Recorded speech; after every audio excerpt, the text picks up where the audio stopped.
It's funny how you can think you're starting a perfect new chapter in life, only to have it turn into something else. I keep replaying the events in my head, trying to make sense of it, trying to figure out when things went wrong. But the more I think about it, the less I understand. It started when I proposed to Lily. She said yes, of course. She laughed and cried and hugged me so tight I thought my ribs might crack. We wanted to celebrate, just the two of us. So, we decided to rent a cabin for Christmas. Something cozy, romantic. We found one on this app, Stay Haven. It looked perfect in the photos, nestled in a snow-covered forest, strung with Christmas lights, a fireplace big enough to warm an army. It seemed magical. The drive there felt like part of the adventure. The roads were winding, lined with towering pines that sparkled with frost. At one point, we stopped at this tiny diner off the highway to grab lunch. It was one of those places where the air smells like bacon grease, and the coffee tastes like burnt toast. The kind of place where everyone stops talking the moment strangers walk in. The waitress was polite enough, but there was something off. She kept glancing at us, like she wanted to say something but couldn't. And the other customers, two old men at the counter and a woman in a faded coat, just stared. Not subtly either. Full-on, unblinking stares. "Friendly town," Lily joked as we left, but her smile didn't reach her eyes. When we arrived at the cabin, it was even better than the pictures. A blanket of untouched snow surrounded it, and the trees looked like something out of a Christmas card. Inside, it was warm and inviting, with garlands draped over the mantel and a tree decorated with sparkling red and gold ornaments. It felt like stepping into a holiday movie. The first night was perfect. We unpacked, made footprints in the snow outside, and shared a bottle of wine by the fire. Around midnight, we decided to take a shower before bed. That's when things started to feel strange. The water was freezing.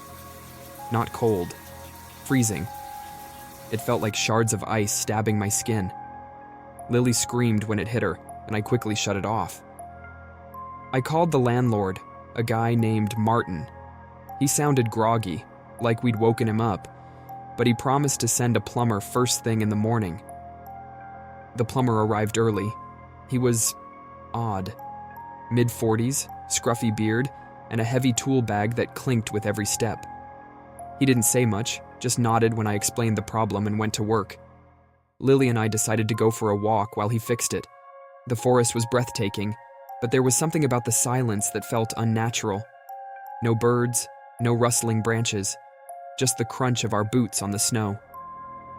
When we returned, the plumber was gone. The water seemed fine, though, so we didn't think much of it, until I checked my phone. There was a text from Martin.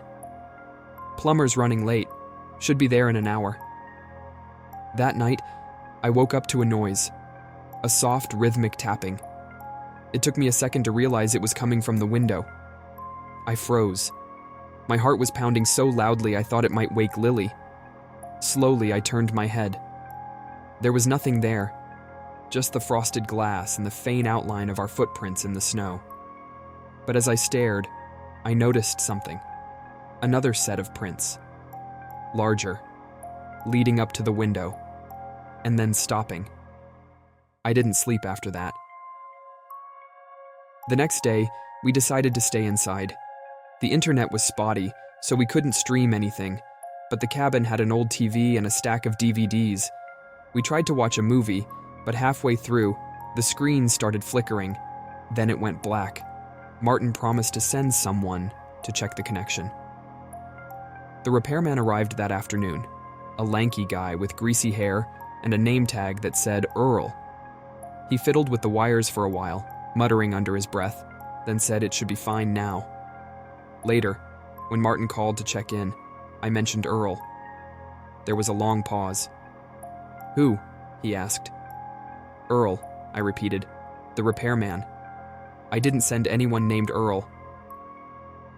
By the third night, the tension was unbearable. Lily was jumpy, and I couldn't shake the feeling that we were being watched.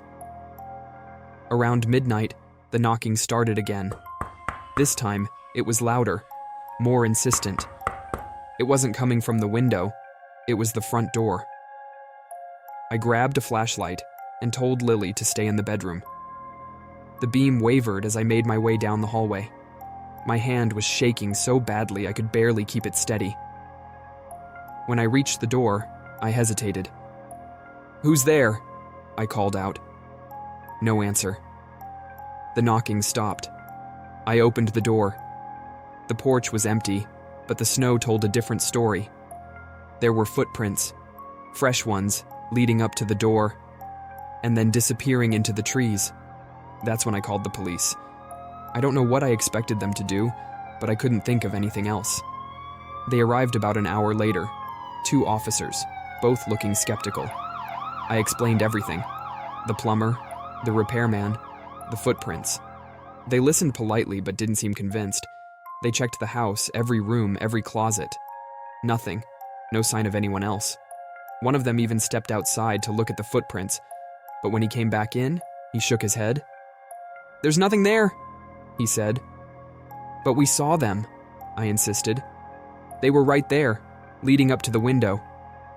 He gave me that look, the one people give you when they think you've had too much to drink or you're imagining things. "Fresh snow," he said.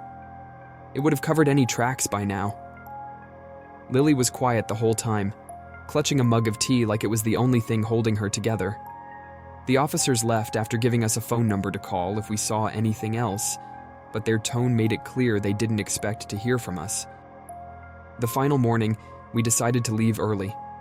I told Martin we were cutting our stay short, and he sounded relieved. He didn't ask why, didn't try to convince us to stay, just said he'd process the refund. As we packed up, Lily found something under the bed. A small, leather-bound notebook. The pages were filled with strange symbols and frantic, scrawled notes. Most of it didn't make sense, but one sentence was repeated over and over. "They're always watching." We didn't take the main road back. Instead, we found a gas station and stopped to catch our breath. The attendant gave us a strange look when we mentioned the cabin. "You're lucky," he said. "Not everyone gets out of there."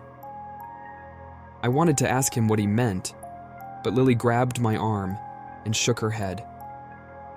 We got back in the car and drove without stopping until we were home. It's been weeks, but I still can't sleep. Sometimes when the house is quiet, I hear it again. The knocking. Soft at first, then louder, and when I look out the window, I swear I can see them. Footprints in the snow leading up to the house and stopping just beneath the window.